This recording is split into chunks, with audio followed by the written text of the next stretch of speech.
The Psychology of Selling by Brian Tracy.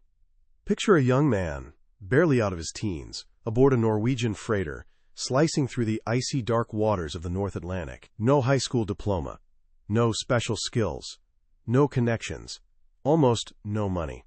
4 years, he bounces from one manual labor job to another, scraping by, sometimes skipping meals, just to keep exploring the world.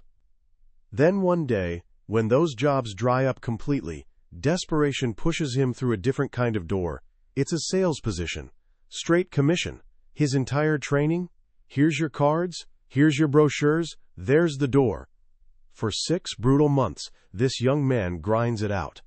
Morning to night, knocking on office doors during business hours, residential doors in the evenings. He tries everything they tell him. They say it's a numbers game, so he talks to everyone, throwing spaghetti at the wall, hoping something sticks. They say it's a rejection game, so he races around trying to rack up more rejections, thinking that's the path to more sales, but he's barely surviving, making just enough to afford a single room in a tiny guest house. That young man was Brian Tracy. And what happened next didn't just transform his life. It revealed psychological principles that have since created more millionaire salespeople than perhaps any other sales training in history. Today, we're diving into his masterpiece, The Psychology of Selling. This isn't just another book packed with sales techniques. It's about the inner game of success. It reveals something profound. The difference between the top 1% of salespeople and everyone else has nothing to do with what they do externally, and everything to do with what they've mastered internally. By the time we're done, you'll understand the invisible forces controlling your income, your confidence, and your results. You'll learn why your self-concept acts like a financial thermostat, and how to turn up the heat. You'll discover the real, emotional reasons people buy anything, and you'll learn 10 keys that unlock the door to the top of any field. This is more than a summary.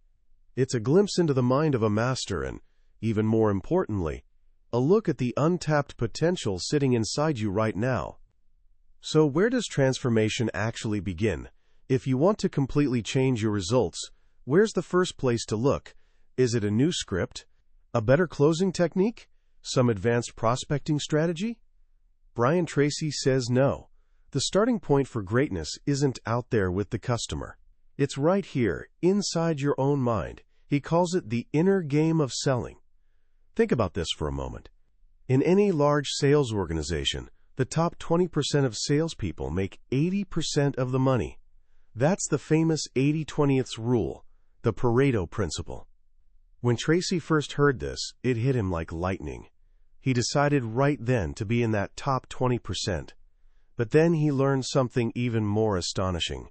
The 80-20th rule applies to the top 20% too, which means the top 20% of the top 20%, the top 4% overall, earn 80% of the money in that elite group. In a room of 100 salespeople, 4 or 5 of them are making as much as the other 95 combined. Now here's the game-changing question. Are those top performers 10 times smarter? 10 times more talented? Nope. Often the difference is razor thin. Tracy uses a brilliant analogy: horse racing. A horse that wins by a nose gets 10 times the prize money of the second-place horse. But is that horse 10 times faster? Of course not. Just a nose faster. That tiny edge in performance creates an enormous gap in reward. Selling works the same way, with one crucial twist. There are no prizes for second place. It's winner takes all. So what is that winning edge? What's that small difference creating such massive results? It's not luck. It's not an accident. It's psychology. The most important discovery of the 20th century for human performance, Tracy says, was the discovery of the self-concept. Your self-concept is the master program running your subconscious computer. It's the bundle of beliefs you hold about yourself, and it determines everything you think, feel, and do. You always perform externally in a way that's consistent with how you see yourself internally. And here's where it gets really fascinating. You don't have just one big self-concept. You have a series of mini self-concepts for every area of life. You've got one for sports, one for relationships, and yes, you have separate self-concepts for every part of selling. Prospecting, presenting, closing, and most importantly, how much money you earn. Tracy calls this your income thermostat. Everyone has a financial comfort zone, an income level that just feels right. Psychologists have discovered you can never earn 10% more or less than your self-concept income level for very long. Have an amazing month and earn way more than usual? You'll feel an almost magnetic pull to burn through that money, vacations, new clothes, fancy dinners, until you're back in your comfort zone. Have a terrible month and drop below that zone? You'll suddenly find yourself scrambling, working longer, harder, smarter, until you're back where your self-concept says you should be. The only way to permanently boost your income is to adjust that internal thermostat. You have to raise your self-concept of what you're worth. The person earning $50,000 a year isn't necessarily less talented than the person earning $100,000. The main difference: one has their thermostat set at 50, the other at 100. So how do you reprogram this deep subconscious belief? Tracy gives us something simple yet profoundly powerful. It's based on this principle: you become what you think about most of the time. You also become what you say to yourself most of the time. The key is controlling your inner dialogue. And the most powerful words you can say to yourself, words Tracy repeated 50 times a day when he was starting out, are these: I like myself. Sounds almost too simple, right? But every time you say I like myself, with genuine feeling and conviction, your self-esteem rises. Your brain releases endorphins, flooding you with confidence and well-being. The more you like yourself, the more you like other people. The more you like others, the more they like you. The more you like your customers, the more they like you and want to buy from you. It all starts with liking yourself. This is the core of the inner game. Your outer world of performance reflects your inner world of attitude and belief. This inner game also explains the two greatest enemies of sales success: fear of failure and fear of rejection. These fears, Tracy explains, are learned. They usually come from harsh criticism in childhood, buried deep in the subconscious. Fear of failure makes us freeze up, procrastinate, avoid making that extra call. A Columbia University study found the average salesperson works only about 1.5 hours a day. The first call doesn't happen until around 11 in the morning, the last around 3:30 in the afternoon. Why? Fear of rejection. It acts like an invisible brake, holding them back. But imagine this. What if a marketing firm handed you a list of 50 people who were 90% guaranteed to buy from you, but only if you called them within 24 hours? What time would you start work? How many coffee breaks would you take? You'd work dawn to midnight if you could, because the fear of rejection would vanish. Top salespeople have built their self-esteem to where rejection doesn't wound them anymore. They understand something crucial: rejection isn't personal. When a prospect says no, they're not rejecting you. They're saying no to your offer at this moment for their own reasons. It has nothing to do with your worth as a person. The mantra of top performers is beautifully simple: some will, some won't. So what? Next. Mastering this inner game, building a powerful self-concept, raising your self-esteem, conquering your fears, is the foundation. But once that foundation is solid, you need a blueprint. You need a destination. This brings us to the second pillar: setting and achieving your sales goals. Top salespeople are intensely goal-oriented. They know exactly how much they'll earn each year, each month, each week. They're not hoping for success. They're planning for it with crystal clarity. Tracy says if you don't have clear goals, you're like a marksman trying to hit a target in thick fog. Doesn't matter how skilled you are, you can't hit what you can't see. He gives us a simple 7-step formula for success, so powerful it can change your life almost overnight. First, Decide exactly what you want. Be specific. Not more money, but an exact dollar amount for the next 12 months. Second, write it down. This is critical. An unwritten goal is just a wish. It has no power. The simple act of writing a goal down increases your likelihood of achieving it by 1,000%. Third, set a deadline. Your subconscious mind loves deadlines. They create positive pressure that activates your mental powers. Fourth, make a list of everything you can think of that you could possibly do to achieve your goal. Every single step. Don't edit, just write. Henry Ford said any goal can be achieved if you break it down into enough small steps. Fifth, organize that list into a plan. What comes first?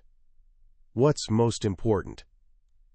Now you don't just have a goal, you have a roadmap. Sixth, take action on your plan immediately. This is where most people stumble. They have the dream, maybe even the plan, but they never take that first step. Action is everything.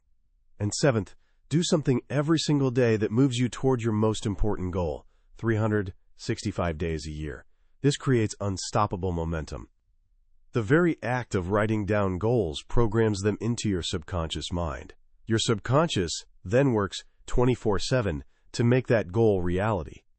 It sharpens your awareness, bringing opportunities to your attention you'd otherwise miss. It gives you the right words at the right moment. It unlocks that other 90% of your potential most people never tap into.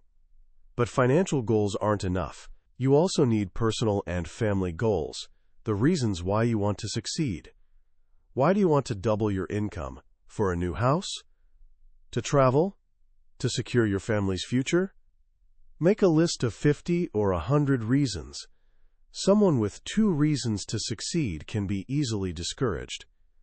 Someone with 100 reasons becomes an unstoppable force of nature. Okay, so we've worked on our inner game. We have a powerful, positive self-concept.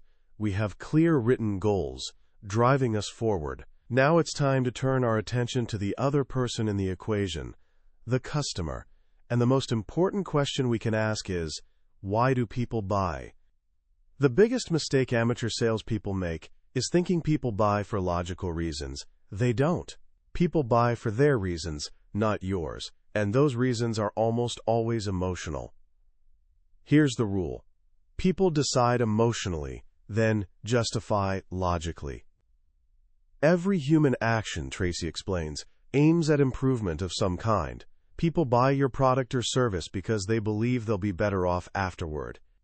Your entire job is showing them how much better their life or work will be with your product. There are 2 major emotional drivers for any purchase: desire for gain and fear of loss. Desire for gain is the hope of being better off. Fear of loss is the anxiety of making a mistake, wasting money, or losing something you already have. And here's a fascinating psychological insight. Fear of loss is 2.5 times more powerful as a motivator than desire for gain. People will do more to avoid losing something than to gain something of equal value.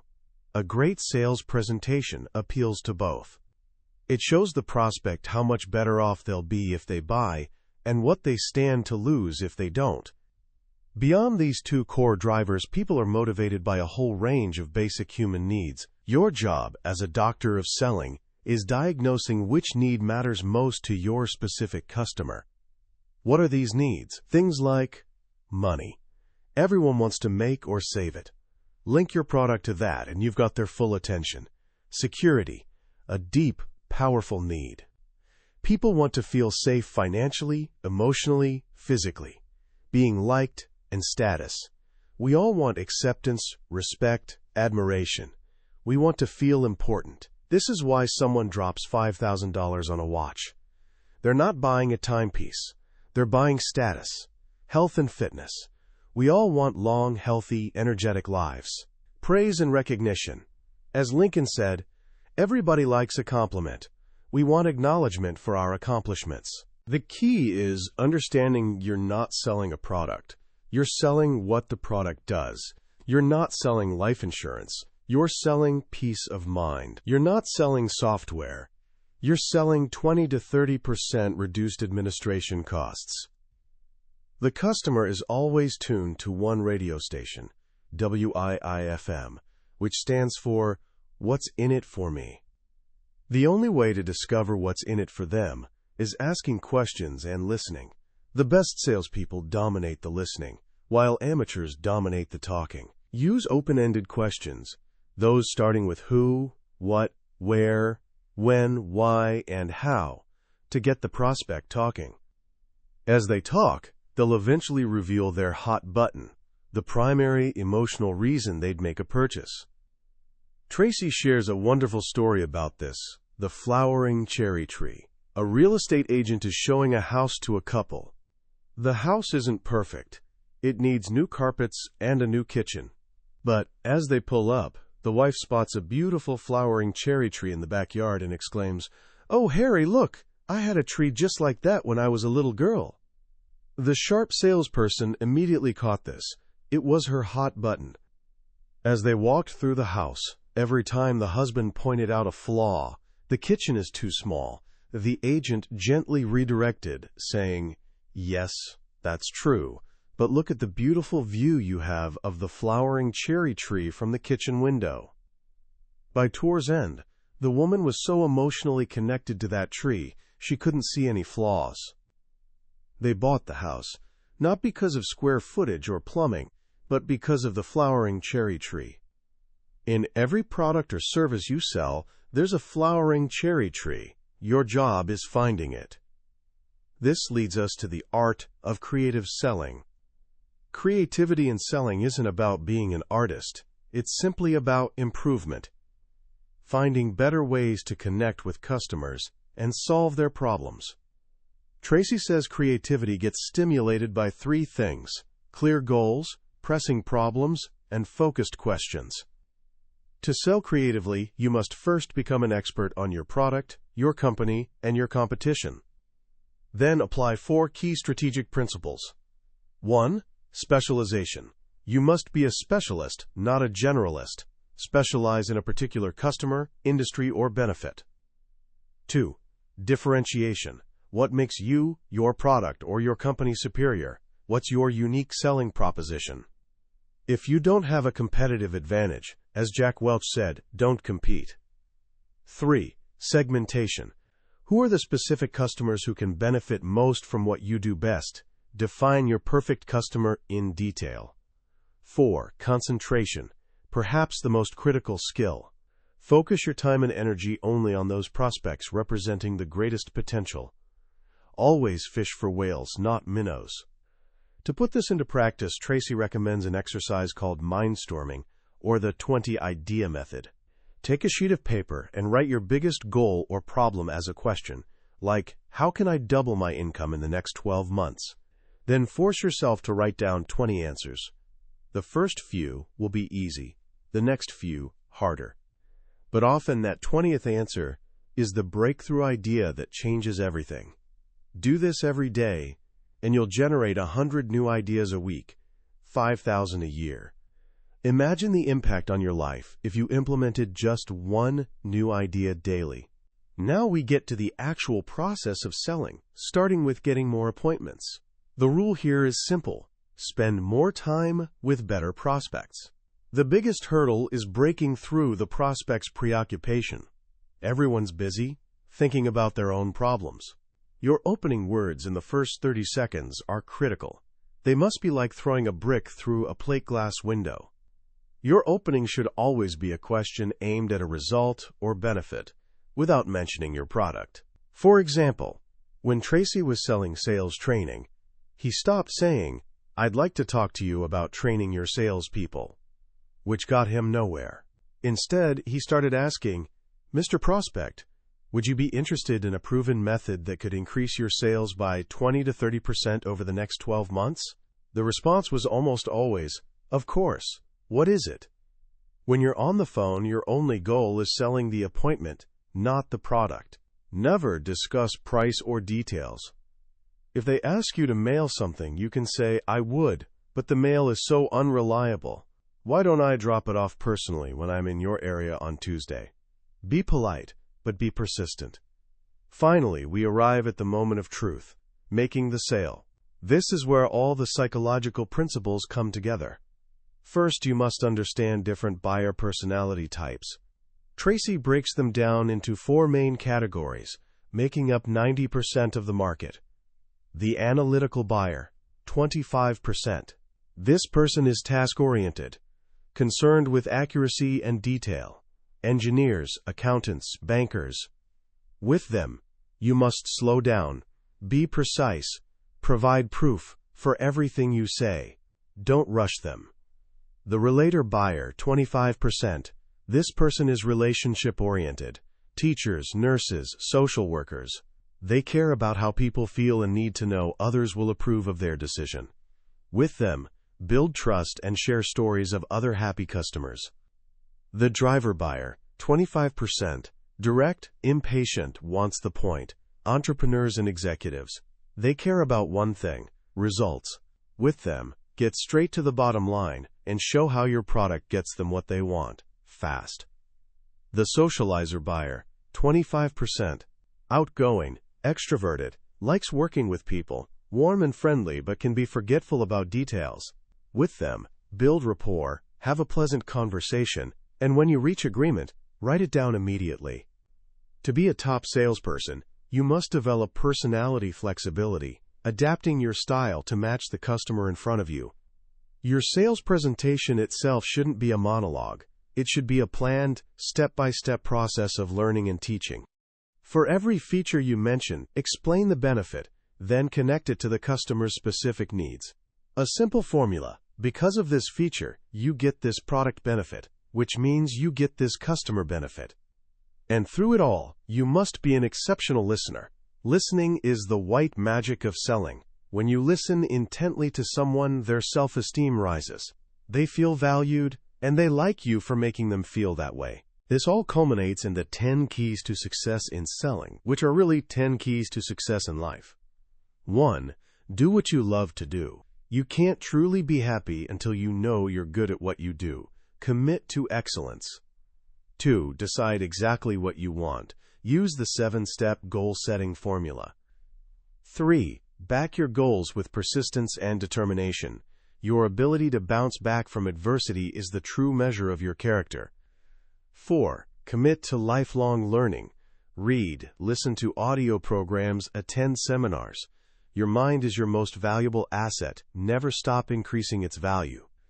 5. Use your time well. Plan every day in advance, set priorities, focus on the most valuable use of your time right now. 6. Follow the leaders. Associate with the people you want to be like. Your reference group determines your success. As Zig Ziglar said, you can't fly with the eagles if you keep scratching with the turkeys. 7. Character is everything. Guard your integrity as sacred. The most important factor in any sale is trust. 8. Unlock your inborn creativity. You have more potential than you could use in 100 lifetimes. 9. Practice the golden rule. Treat your customers the way you'd want to be treated if you were the customer. 10. Pay the price of success by working hard. The key is starting a little earlier, working a little harder, staying a little later.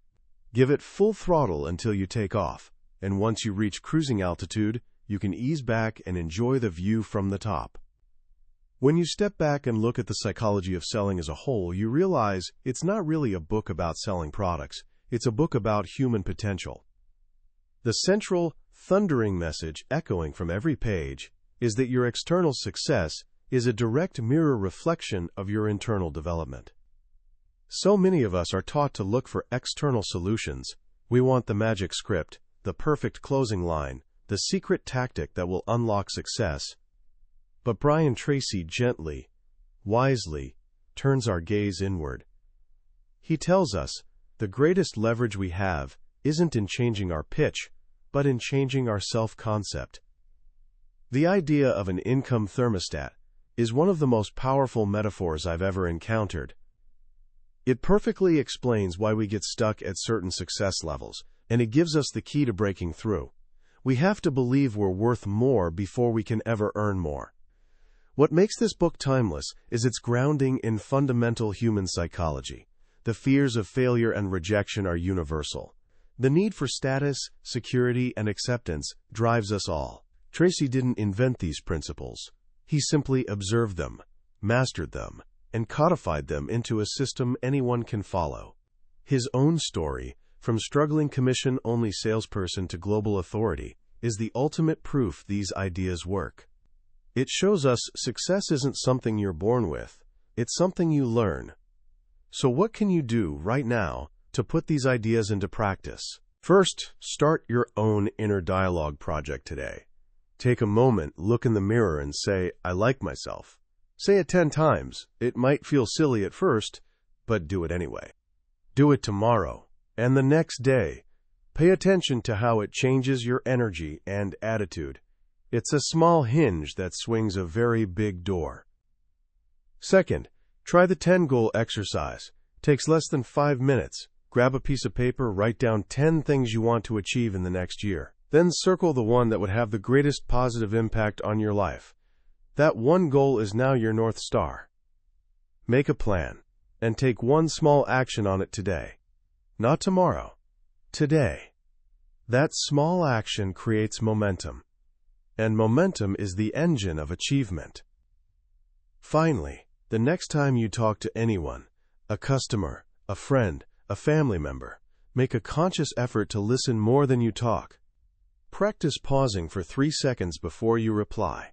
Ask, "How do you mean?" to understand them more deeply. This simple shift, from wanting to be understood to seeking to understand, will transform the quality of all your relationships, personal and professional.